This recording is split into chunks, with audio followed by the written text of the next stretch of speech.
Assalomu alaykum, hurmatli tomoshabin, kanalimizga xush kelibsiz. Pensiya haqida tarqalayotgan gap-so'zlar hozir juda ko'p. Ayrimlar pensiya 2 barobar oshadi deyapti, ayrimlar esa bu xabarlarga ishonmaslik kerakligini aytayapti. Xo'sh, haqiqat qaysi tomonda? Pensionerlar hozir nimalarga e'tibor berish kerak? Bu videoda mish-mishlarga emas, faqat rasmiy ma'lumotlarga tayanilgan holda tushuntirib beramiz. Agar siz pensiya masalalari bo'yicha ishonchli va doimiy ma'lumot olib borishni istasangiz, hoziroq kanalimizga obuna bo'ling. Videoni oxirigacha tomosha qiling va qo'llab-quvvatlash uchun like tugmachasini bosib qo'yishni unutmang. Diqqat qiling, menga qancha pensiya chiqar ekan yoki bo'lajak pensionerlarga tavsiyalar. Pensiya yoshiga yetib, ko'p yillik mehnati samarasini ko'rish, keksalik gashtini surish barchaning hayotidagi maqsadi hisoblanadi. Bunda albatta keksa yoshidagi daromad manbai pensiya muhim o'rin tutadi. Shu sababli barchamiz yoshlik paytda o'zining kelgusidagi pensiyasi haqida qayg'urishi, bu davrga oldindan tayyorgarlik ko'rishi lozim. Kimlarga pensiya tayinlanadi?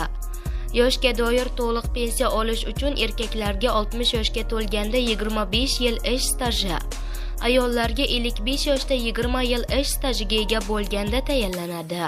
Ushbu talab etilganga nisbatan kamroq, ya'ni kamida 7 yil ish stajiga ega bo'lganlarga to'liqsiz pensiya tayinlanadi, ya'ni pensiya kamroq hisoblanadi. Ish stajiga nimalar kiradi?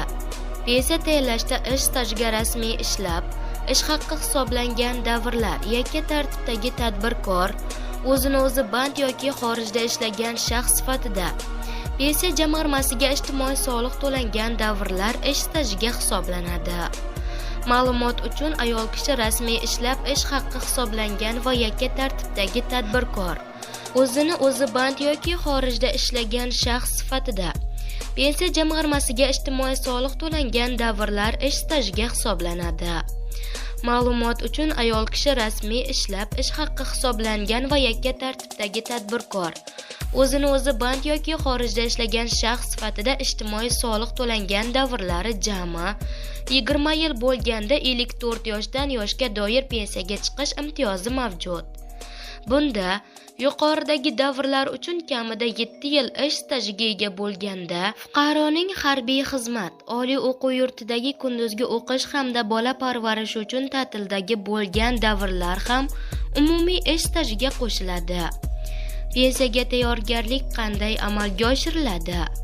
Pensiya fuqaroning rasmiy ishlagan davri va soliq to'langan ish haqqi, ya'ni daromadi inobatga olinadi, ya'ni fuqaro rasmiy ishlab, rasmiy daromad olgan sari yilma-yil pensiyaga huquq shakllanib boradi. Demak, har bir fuqaro ish faoliyati va daromadini rasmiylashtirish orqali pensiyaga tayyorgarlik ko'rib boradi.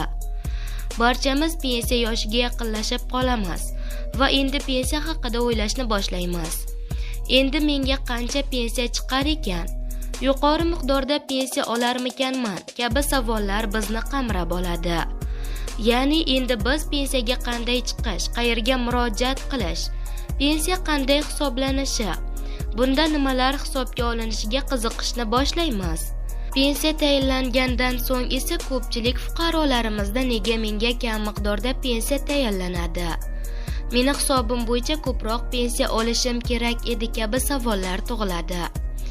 Mana shunday savollar fuqarolarda bo'lmasligi, yuqori miqdorda pensiyaga chiqish uchun pensiya yoshiga yaqin qolgan fuqarolarimiz, shuningdek yoshlarimizga quyidagi tavsiyalarni bermoqchimiz.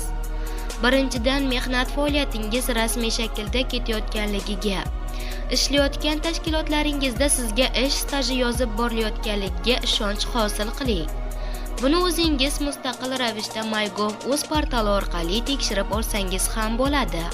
Ikkinchidan, raqamlashtirish davrida yashayotganligimizni hisobga olib, o'z ish beruvchingizdan ish stajlaringiz to'g'risidagi ma'lumotlarni raqamlashtirishni talab qiling.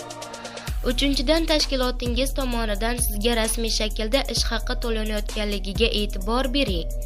Bunda sizga hisoblangan ish haqqi, haqiqatdan qo'lingizga oladigan ish haqqingiz, ushlab qolinayotgan daromad soliqlari, jamg'arib borilayotgan pensiya uchun o'tkazilayotgan mablag'lar va boshqalarni doimiy ravishda tekshirib boring. 4-dan, agarda siz norasmiy shaklda faoliyat yuritayotgan bo'lsangiz, o'zini o'zi band qilgan holda ro'yxatdan o'tib pensiya jamg'armasiga belgilangan tartibda ijtimoiy soliq to'lab boring. Bu orqali siz ish stajingizni ko'paytirib borasiz. 5-dan, pensiya qonunchiligiga oid yangiliklar, ma'lumotlar bilan muntazam ravishda tanishib boring. Kiritilayotgan o'zgarish va qo'shimchalardan xabardor bo'ling. 6-dan, hozirda mehnat faoliyati yuritmayotgan bo'lsangiz, kambag'allikni qisqartirish va bandlik bo'limlariga mehnat daftarchangizdagi ma'lumotlarni raqamlashtirishni so'rab murojaat qilishingiz lozim. Bunda raqamlashtirilgan ma'lumotlaringizni MyGov.uz portalida ko'rishingiz mumkin. Mehnat faoliyatlaringiz to'g'risidagi ma'lumotlarni hozir raqamlashtirib qo'ysangiz, pensiyaga chiqish vaqti kelganda ortiqcha ovora bo'lib yurmaysiz. Yuqoridagi tavsiyalar asosida mehnat faoliyatingizni olib borsangiz, pensiya yoshiga yetganda pensiya ta'minoti kafolatlanadi. Qo'shimcha ma'lumotlar: pensiyaga oid har qanday masala bo'yicha pensiya jamg'armasining 1271 raqamli kal markazi orqali savollaringizga javob olishingiz mumkin, deyiladi xabarda.